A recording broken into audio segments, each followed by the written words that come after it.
બાળકો આજે ભણીએ છીએ આપણે વિષમ કેન્દ્રીય દ્વિપરમાણુ અણુ કે આયનનો ચિતાર. અત્યારે જે હું તમને ભણાવવા જઈ રહ્યો છું તે એન્ટ્રન્સ એક્ઝામ એટલે કે JEE અને નીટ એના માટે મોસ્ટ ઇમ્પોર્ટન્ટ છે. ઓકે, તો it is most important for JEE NEET. Gujarat બોર્ડમાં પણ આમાંથી પ્રશ્નો આવી શકે.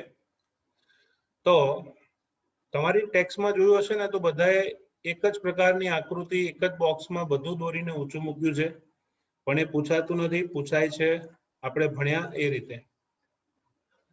હવે બે એક્સ્ટ્રા ઓર્ડિનરી પ્રશ્ન પૂછાય છે કે પેરોક્સાઇડ આયનનો આણ્વીય કક્ષક, ચિતાર, બંધકોણ અને બધું જણાવો. અને બીજું છે સુપર ઓક્સાઇડ આયન, એના માટે પણ ઇલેક્ટ્રોન રચના, ચિતાર, બંધકોણ, બંધ ક્રમાંક અને ચુંબકીય ગુણ સમજાવો. તો પહેલા હું તમને સમજાવું છું બાળકો સુપર ઓક્સાઇડ આયન. ओके, कोई भी मैन बनो, सुपरमैन मत बनो. क्यों सुपरमैन नहीं बनने का? सुपरमैन केम नहीं बनवानो? कारण के એને ડ્રેસિંગ સેન્સ જ નથી. અંદરનું બહાર ને બહારનું અંદર પહેરે. તો જુઓ, સુપર ઓક્સાઇડ આયનનું સૂત્ર તમારે યાદ રાખવું પડશે O2-. અને પેરોક્સાઇડ આયન એને આપણે સપોઝ ગ્રીન કલરમાં લઈએ તો પેરોક્સાઇડ આયન એનું સૂત્ર આવશે O2-2. તમને યાદ હશે કે હાઇડ્રોજન પેરોક્સાઇડનું સૂત્ર છે H2O2. એનું આયનીકરણ કરો તો ઉત્પન્ન થશે 2H+ અને O2-2-. તો આ આયનને પેરોક્સાઇડ આયન તરીકે ઓળખવામાં આવે છે. તો સૌથી પહેલા સુપર ઓક્સાઇડ આયન એની વાત કરીએ. સુપર ઓક્સાઇડ આયન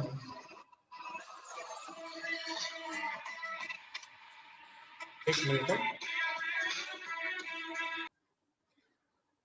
તો સ્ટુડન્ટ્સ, આજે સુપર ઓક્સાઇડ આયન છે ને એને આપણે બે ભાગમાં વિભાજિત કરીશું. બે ઓક્સિજન દેખાય છે તમને? ઓકે, બે ઓક્સિજન આવી ગયા ને? સરસ. ચલો, તો O2 એટલે કે O વત્તા O, પછી O2- હોય તો O વત્તા O- કરી દેવાનું. O વત્તા O-. થઈ ગયું ને? O2-1. મતલબ એક વાર ઓક્સિજન લેવાનું, બીજી વખત ઓક્સિજન માઇનસ લેવાનું. તમને યાદ હશે ઋણ વીજભાર હોય તો એટલા ઇલેક્ટ્રોન વધુ અને ધન વીજભાર હોય તો એટલા ઇલેક્ટ્રોન ઓછા લેવાય છે. હવે ઇલેક્ટ્રોન રચના લખીશું. ઓક્સિજન પરમાણુ ક્રમાંક 8 હોવાથી લખાય 1s2 2s2 2p4. ઓક્સિજન 8- હોવાથી લખાય 1s2 2s2 2p5. બેઉ ભેગા થઈને જો O2- બનાવે તો બેઉ ભેગા થઈને O2- બનાવે તો પહેલા તો તમારે ઇલેક્ટ્રોન્સ ચેક કરવાના. અહીંયા ઇલેક્ટ્રોન કેટલા થાય? ઓક્સિજનના 8, અહીંયા ઓક્સિજનના 8, 16 અને -1 એટલે કે +1 17 થયા ને? 17 ઇલેક્ટ્રોન હોવાથી માટે કારણ કે બનશે. બરાબર, માટે કારણ કે. તો એને દોરાય કઈ રીતે? જુઓ, પહેલા તો તમને ખ્યાલ છે એમ આજુબાજુ પરમાણ્વીય કક્ષક અને વચ્ચે આવશે આણ્વીય કક્ષક. તો લખું છું અહીંયા ઓક્સિજન અને O-. ચલો, અહીંયા આવે બાળકો 1s ઓર્બિટલ, 1s કક્ષક, પછી આવશે 2s કક્ષક, 2s કક્ષક, 2px, 2py અને 2pz. સામે બી આવશે 2px, 2py અને 2pz. અહીંયા લખાય σ1s, ઉપર આવશે σ*1s, ફરી પાછું σ2s, ઉપર આવશે σ*2s. હવે માટે કારણ કે એટલે નીચે સિગ્મા અને ઉપર પાઈ, તો અહીંયા લખીશું σ2pz. ઓકે, π2px બરાબર π2py, π2px બરાબર π2py, સિગ્મા સ્ટાર 2pz. તો કક્ષકો લખીએ 1s 2s 2px 2py 2pz. 1s અને 2s 2px 2py 2pz. અહીંયા આવશે sigma 1s sigma star 1s sigma 2s sigma star 2s sigma 2pz પાઈ 2px બરાબર પાઈ 2py. અહીંયા આવે પાઈ સ્ટાર 2px બરાબર પાઈ સ્ટાર 2py અને સિગ્મા સ્ટાર 2pz. હવે આ ઓક્સિજનના ઇલેક્ટ્રોનને લખું તો અહીંયા આવશે O2 માઇનસ. ઓકે, ઓક્સિજનના ઇલેક્ટ્રોન 8 હોય ને તો 1 2 3 4 5 6 7 8. અહીંયા 9 ઇલેક્ટ્રોન હોય, માઇનસ છે ને, એટલે લખીશું 1 2 3 4 5 6 7 8 9. જે અયુગ્મિત ઇલેક્ટ્રોન હોય એ વિરુદ્ધ સ્પિનનો દેખાવો જોઈએ, ચેક કરી લેવાનું. બરાબર. તો હવે થયા 8 દુ 16 ને 17 ઇલેક્ટ્રોન ભરી દઈએ. તો ચલો 1 2 3 4 5 6 7 8 9 10 11 12 13 14 15 16 અને 17. તમે નીચેથી ઉપરની તરફ જાઓ છો તેમ તેમ ઉર્જામાં શું થાય છે? વધારો. ઓકે, ડાઉન ટુ ટોપ તરફ જશો તો ઉર્જા વધે છે, ઇન્ક્રીઝિસ. ઓકે,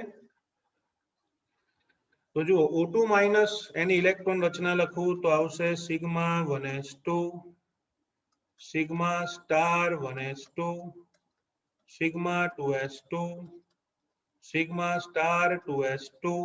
તમારી ચોપડી વાળાએ ભૂલ કરી છે એટલે આપણે વાંધો નહીં, નીચે લખી શકાય સિગ્મા 2pz2 પાઈ 2px. જોતા રહેવાનું જમણી બાજુ બરાબર પાઈ 2py.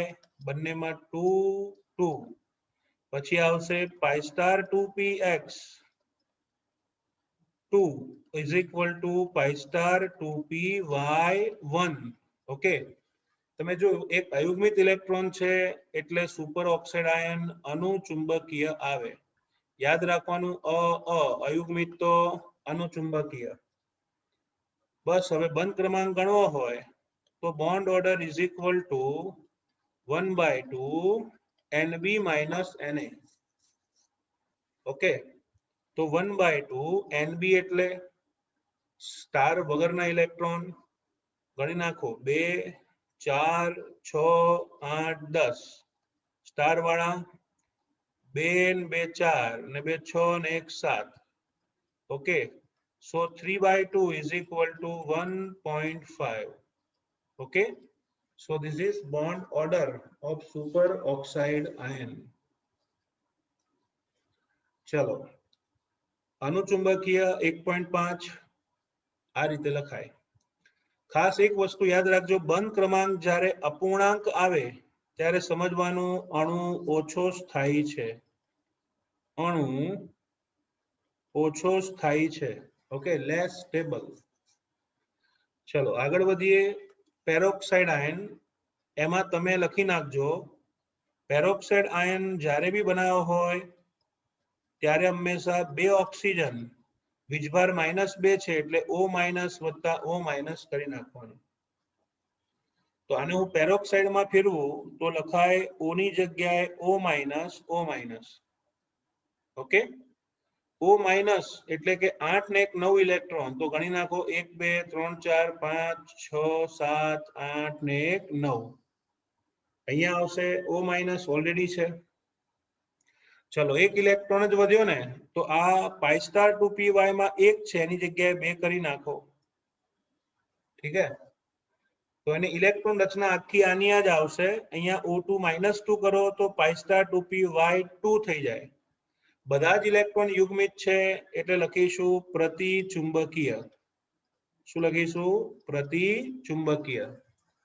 અને બંધ ક્રમાંક લખવો હોય તો યાદ રાખો 1/2 NB માઇનસ Na 1/2. BMO ના ઇલેક્ટ્રોન તો 10, ABMO માં 7 હતા, એક વધ્યો એટલે 8, તો 2/2 ઇઝ ઇક્વલ ટુ 1. આનો અર્થ એ થયો કે પેરોક્સાઇડ આયનમાં ઓક્સિજન વચ્ચે એકલ બંધ હોય છે. તો ટેક્સ્ટબુક વાળા તમને નામથી પૂછે છે કે ભાઈ સુપર ઓક્સાઇડ આયન અને પેરોક્સાઇડ આયન માટે આ બધું ગણો, તો આટલું ધ્યાન રાખવાનું. બરાબર? ચલો આગળ વધીએ. નેક્સ્ટ ટોપિક છે, આ ટેક્સ્ટમાં નથી પણ ખાસ તૈયાર કરવું. આપણે ભણીએ છીએ વિષમ કેન્દ્રીય દ્વિપરમાણુ અણુ અથવા તો આયનનો આણ્વીય કક્ષક ચિતાર.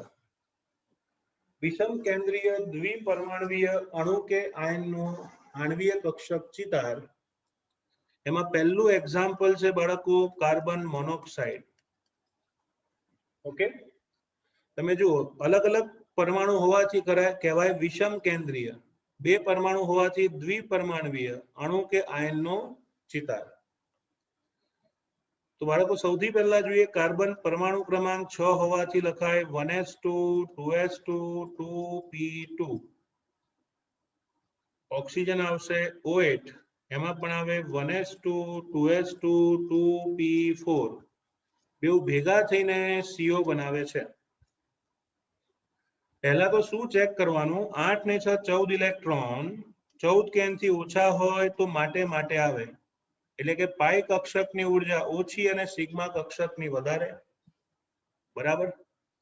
તો ફટાફટ એનો ચિતાર આપણે દોરી નાખીએ.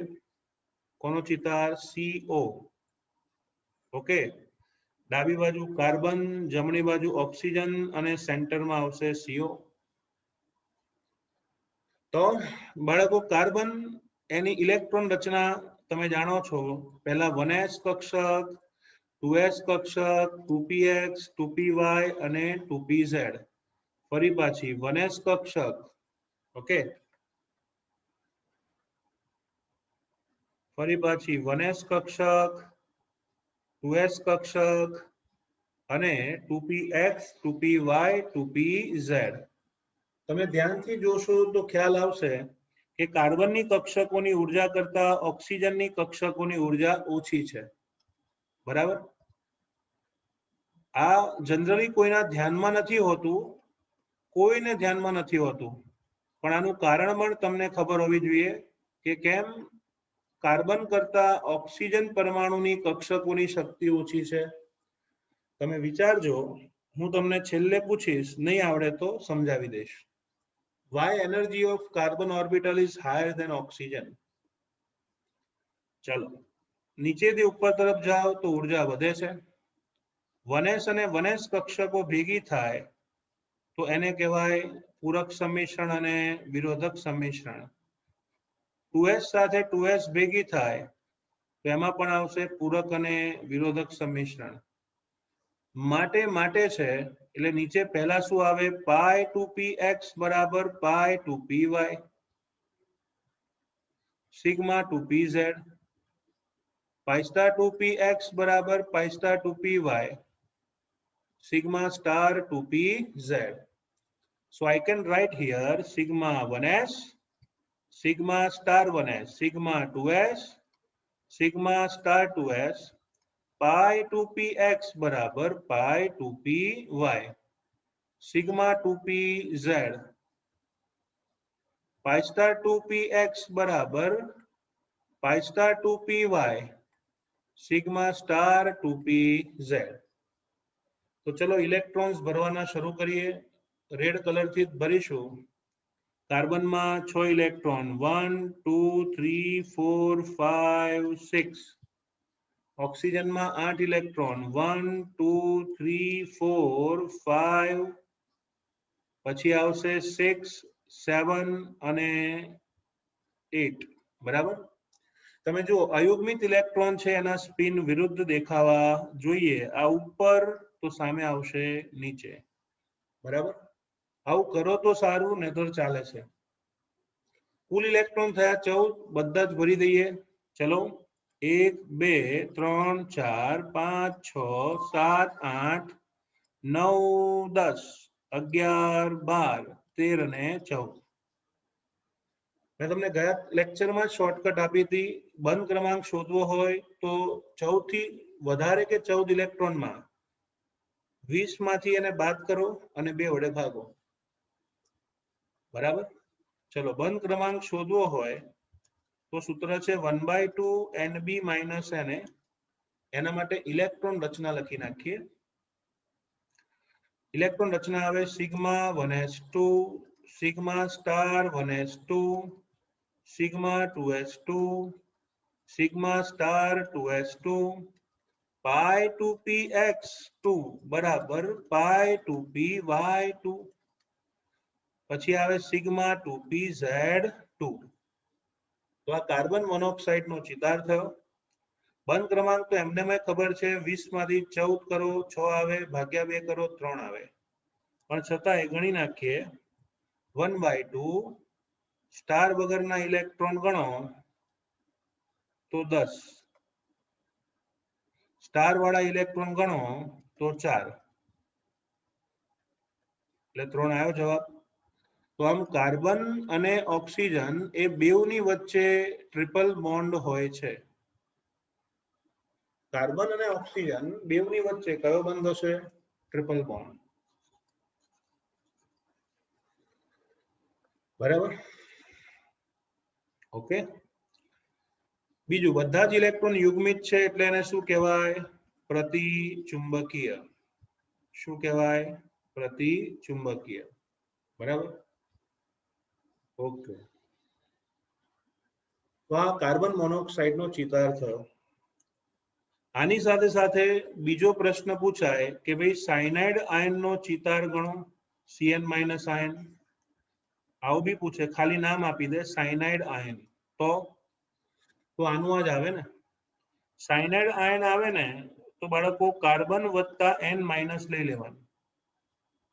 તો કાર્બન તો એની જગ્યાએ જ રહેવાનું, ઓક્સિજનની જગ્યાએ શું લેવાનું? N-. ઓકે. હવે જો નાઇટ્રોજનનો પરમાણુ ક્રમાંક 7, 7 માં 1 ઉમેરો 8 એટલે ઓક્સિજન જ થયો ને. એટલે Cn- માં 14 ઇલેક્ટ્રોન, CO માં 14 ઇલેક્ટ્રોન, તો ઇલેક્ટ્રોન રચના અને ચિતાર સેમ આવશે. બરાબર. હવે તમને પ્રશ્ન એ હશે કે સર જમણી બાજુના પરમાણુ ક્રમાંક વધુ છે છતાં ઉર્જા કેમ ઓછી? એનું કારણ કહું. ધારો કે આ કાર્બનનો પરમાણુ છે, એની બાજુમાં નાઇટ્રોજન, એની બાજુમાં ઓક્સિજન. ડાબીથી જમણી તરફ જાઓ આવર્તમાં તો પરમાણુનું કદ શું થાય છે? ઘટે છે. કદ ઘટે તો કેન્દ્રથી ઇલેક્ટ્રોનનું અંતર ઘટે, આકર્ષણ વધે. તો ઓક્સિજનનો ઇલેક્ટ્રોન વધુ આકર્ષણમાં હોય એટલે એની ઉર્જા કેવી હોય? ઓછી. કેન્દ્રની નજીક હોય ને તો એની ઉર્જા ઓછી થઈ જાય. બરાબર. તો આ કારણ છે સાયનાઇડ આયનમાં પણ નાઇટ્રોજનના ઉર્જા સ્તર થોડાક નીચે લાગવા જોઈએ. તમે જોઈ શકો છો એક્ઝેક્ટ સામે હોવું જોઈએ પણ એનાથી મેં થોડુંક નીચે લીધું છે. બરાબર. તો આવા ઘણા અણુઓ એનો ચિતાર તમે દોરી શકો છો. બરાબર. જેમ કે આગળ તમને જાતે દોરવા આપું છું. નાઇટ્રિક ઓક્સાઇડ પૂછ્યું હોય તો એમાં નાઇટ્રોજન વત્તા ઓક્સિજન લઈ લેવાનું. Nitrogen 7, oxygen 8. પછી ટોટલ ઇલેક્ટ્રોન્સ કેટલા થયા? Number of electron 15. 14 થી વધી ગયા એટલે માટે કારણ કે આવશે એમાં સિગ્મા નીચે અને પાઈ ઉપર દોરીને ગણી નાખવું. એમાં પણ નાઇટ્રોજનના લેવલ કરતા ઓક્સિજનનું લેવલ થોડુંક નીચે રાખવાનું આકૃતિમાં. બરાબર. એ રીતે કોઈ પણ અણુ આપે આ રીતે, ધારો કે નાઇટ્રોસોનિયમ આયન, એની રચના પૂછાય તો તમારું મગજ ચાલવું જોઈએ કે એક નાઇટ્રોજન હોય, બીજો O+ હોય, તો કુલ ઇલેક્ટ્રોન કેટલા? નાઇટ્રોજનના 7, ઓક્સિજનના 8. તો કુલ ઇલેક્ટ્રોન આવે 7 વત્તા 8. ઉપર ધન વીજભાર છે, એક ઓછો કરી નાખો તો 7 દુ 14 ઇલેક્ટ્રોન આવ્યા. તો એમાં શું આવે? માટે. બરાબર. તો આ ટાઈપના પ્રશ્નો તમને પૂછી શકે અને તમને ખાસ આવડવા જોઈએ. બરાબર. આમ તો આ ચેપ્ટર અહીંયા પૂરું થાય છે, પણ એક પ્રશ્ન તમારી ટેક્સ્ટબુકમાંથી બોર્ડ વાળાએ ઓમિટ કર્યો છે. એ પ્રશ્ન હું તમને ભણાવી રહ્યો છું. પ્રશ્નનું નામ છે હાઇડ્રોજન બંધ. બરાબર. આ ચેપ્ટરનો છેલ્લો ટોપિક હાઇડ્રોજન બંધન અથવા તો બંધ એ તમારા ગુજરાત બોર્ડના સિલેબસમાં નથી. બરાબર. પણ એ ભણીશું, એનો ફાયદો તમને 12મા સાયન્સમાં થવાનો છે. ઓકે, તો આનો કન્સેપ્ટ સમજી લેજો એકવાર વાંચીને, ખાલી ગોખવાની કોઈ જરૂર નથી. બરાબર. ચલો કન્સેપ્ટ સમજીએ. વોટ ઇઝ હાઇડ્રોજન બંધ? તો એની વ્યાખ્યા આપતા પહેલા હું તમને સમજાવું. ઓછો વિદ્યુત ઋણ હાઇડ્રોજન, ઓછી વિદ્યુત ઋણતા ધરાવતો હાઇડ્રોજન વધુ વિદ્યુત ઋણતા ધરાવતા ફ્લોરિન, ઓક્સિજન અને નાઇટ્રોજન સાથે જોડાય તો તે અનુક્રમે અણુઓ આપશે હાઇડ્રોજન ફ્લોરાઇડ, ઓક્સિજન સાથે પાણી અને નાઇટ્રોજન સાથે એમોનિયા. નાઇટ્રોજન સાથે એમોનિયા. તો ઓછો વિદ્યુત ઋણ હાઇડ્રોજન વધુ વિદ્યુત ઋણ તત્વો જેવા કે ફ્લોરિન, ઓક્સિજન, નાઇટ્રોજન સાથે જોડાય અને આવા અણુઓ આપે છે. એમાં આપણે HF નું ઉદાહરણ લઈએ તો આ HF અણુ છે. HF અણુ એ સહસંયોજક અણુ કહેવાય, કારણ કે ઇલેક્ટ્રોનની ભાગીદારીથી આ અણુ બને છે. પણ તમને ખ્યાલ હશે ફ્લોરિનની વિદ્યુત ઋણતા 4 અને હાઇડ્રોજનની 2.1 છે. ફ્લોરિનની વિદ્યુત ઋણતા 4, હાઇડ્રોજનની 2.1. આથી બંધનું ઇલેક્ટ્રોન યુગ્મ કોની તરફ ખસે? ફ્લોરિન તરફ. તો ફ્લોરિન આંશિક ઋણ વીજભારીય, હાઇડ્રોજન આંશિક ધન વીજભારીય. ફ્લોરિન આંશિક ઋણ વીજભારીય, હાઇડ્રોજન આંશિક ધન વીજભારીય બને છે. આંશિક ઋણ અને આંશિક ધન વીજભારીય બને છે. બરાબર. તો આના લીધે શું થાય? આના લીધે HF અણુમાં એક અણુનો ઋણ વીજભારિત પરમાણુ બીજા અણુના આંશિક ધન વીજભારિત હાઇડ્રોજન સાથે જોડાય અને જે બંધ બનાવે તેને હાઇડ્રોજન બંધ તરીકે ઓળખવામાં આવે છે. બરાબર. ફરીથી, હાઇડ્રોજન બંધ એટલે શું?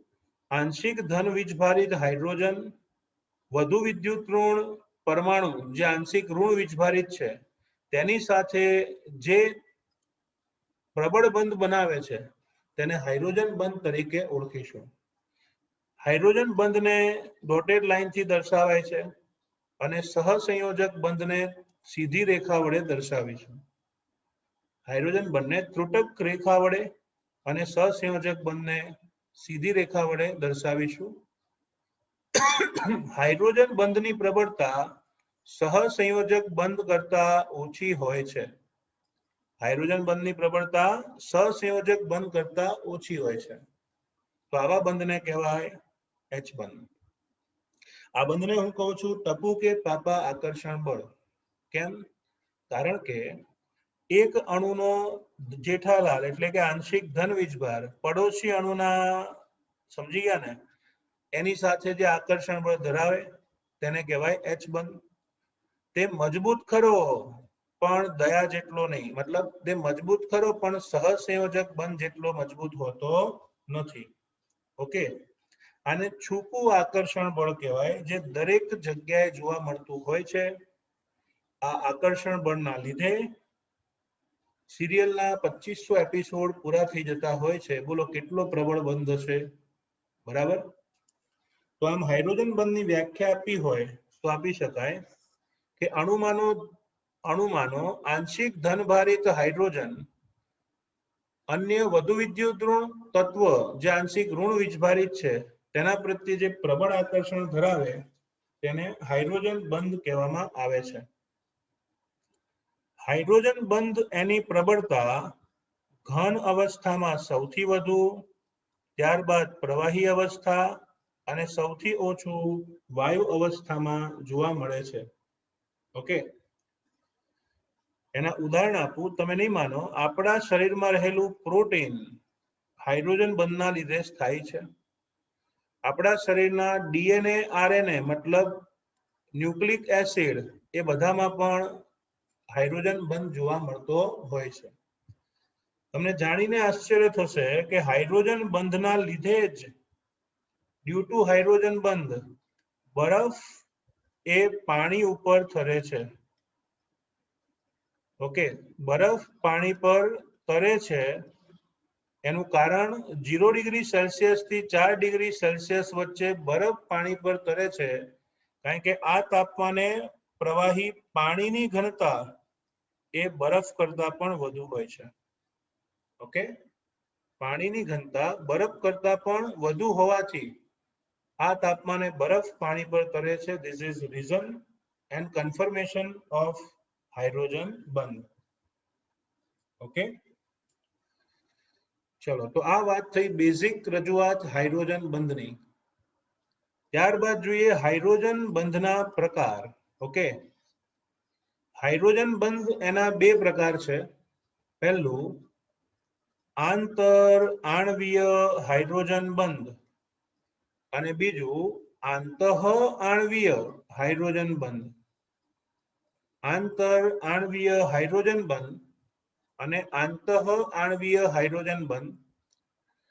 ઓકે, આની વ્યાખ્યા તમે લખી શકો છો. જે હાઇડ્રોજન બંધ એ અલગ અલગ અણુના પરમાણુ વચ્ચે બને, જે હાઇડ્રોજન બંધ અલગ અલગ અણુના પરમાણુ વચ્ચે બને, તેને આંતર આણવીય હાઇડ્રોજન બંધ કહેવામાં આવે છે.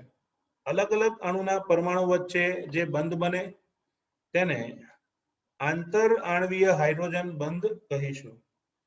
જેમ કે હમણાં જ તમે જોયું હાઇડ્રોજન ફ્લોરાઇડમાં, તમને ખ્યાલ છે ફ્લોરિન પાસે, હાઇડ્રોજન ફ્લોરાઇડમાં લુઈસ બિંદુ નિરૂપણ તમને સમજાવું તો ફ્લોરિન પાસે 3 અબંધકારક યુગ્મો છે ને, તો બાળકો એકનો હાઇડ્રોજન પડોશીના ફ્લોરિન સાથે ચોરી ચૂપકે હાઇડ્રોજન બંધથી જોડાય. બરાબર?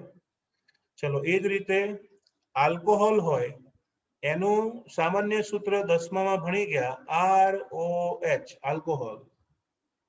આલ્કોહોલમાં પણ ઓક્સિજન પાસે અબંધકારક ઇલેક્ટ્રોન યુગ્મ હોવાથી તેના અણુઓ વચ્ચે ચોરી ચૂપકે હાઇડ્રોજન બંધ જોવા મળે છે. ઓકે, ચલો, એ જ રીતે હું પાણી લઉં તો પાણીમાં પણ એના બે અણુઓ વચ્ચે આંતર આણવીય હાઇડ્રોજન બંધ જોવા મળે છે. R ની જગ્યાએ H મૂકી દો તો H2O થઈ ગયું. તો પાણીના અણુઓ વચ્ચે આ રીતે જે બંધ જોવા મળે એને શું કહેવાય? હાઇડ્રોજન બંધ. તો જ્યારે હાઇડ્રોજન બંધ જુદા જુદા અણુઓના પરમાણુ વચ્ચે બને તેને કહેવાય આંતર આણવીય હાઇડ્રોજન બંધ. જ્યારે જે હાઇડ્રોજન બંધ એક જ અણુના પરમાણુ વચ્ચે બનતો હોય, જો હાઇડ્રોજન બંધ એક જ અણુના પરમાણુ વચ્ચે બને તો એને કહેવાય આંતઃ આણવીય હાઇડ્રોજન બંધ. શું કહેવાય? આંતઃ આણવીય હાઇડ્રોજન બંધ. ઓકે, જેનું એક ઉદાહરણ છે 12મામાં ડિટેલમાં ભણશો, બેન્ઝીન રિંગ. એના ઉપર હું OH મૂકું ને, OH, તો એને કહેવાય ફિનોલ. બેન્ઝીન પર OH આવે એને ફિનોલ કહેવાય. એના પડોશીને ઓર્થો કહેવાય. તો ઓર્થો સ્થાનમાં બાળકો, ઓર્થો સ્થાનમાં નાઇટ્રો સમૂહ આવે, ઓર્થો સ્થાનમાં નાઇટ્રો સમૂહ આવે તો આખું નામ થાય ઓર્થો નાઇટ્રોફિનોલ. ઓકે, આંતર આણવીય હાઇડ્રોજન બંધ એનું ઉદાહરણ છે ઓર્થો નાઇટ્રોફિનોલ. મેં કઈ રીતે બંધારણ બન્યું તમને સમજાવ્યું. બેન્ઝીન પર OH લખો ને એટલે એને ફિનોલ કહેવાય. અહીંયા રાઉન્ડ કરો તો બી ચાલે, અથવા એકાંતરે દ્વિબંધ કરી નાખો તો બી ચાલે. બેન્ઝીન પર OH એટલે ફિનોલ, એના નજીકના સ્થાનને ઓર્થો સ્થાન કહેવાય, જે ચેપ્ટર 11 માં ભણશો. એમાં નાઇટ્રો સમૂહ આવ્યો NO2, બરાબર. તો આને કહેવાય ઓર્થો નાઇટ્રોફિનોલ. એમાં વધુ વિદ્યુત ઋણ ઓક્સિજન આંશિક ધનભારિત હાઇડ્રોજનને આકર્ષે તો આને કહેવાય આંતઃ આણ્વીય હાઇડ્રોજન બંધ. અણુ વચ્ચે બને આંતર, અને એક જ અણુના પરમાણુ વચ્ચે બને એને આંતઃ આણ્વીય H બંધ કહેવામાં આવે છે. અને ખાસ યાદ રાખજો, આંતર આણ્વીય H બંધની પ્રબળતા એ આંતઃ આણ્વીય H બંધની પ્રબળતા કરતા વધુ છે. આંતર આણ્વીય H બંધની પ્રબળતા આંતઃ આણ્વીય H બંધ કરતા વધુ જોવા મળે છે. Okay, clear everybody? સરસ. તો આ છે હાઇડ્રોજન બંધ. ઓકે, તો આ સાથે ચેપ્ટર અહીંયા ફિનિશ થાય છે.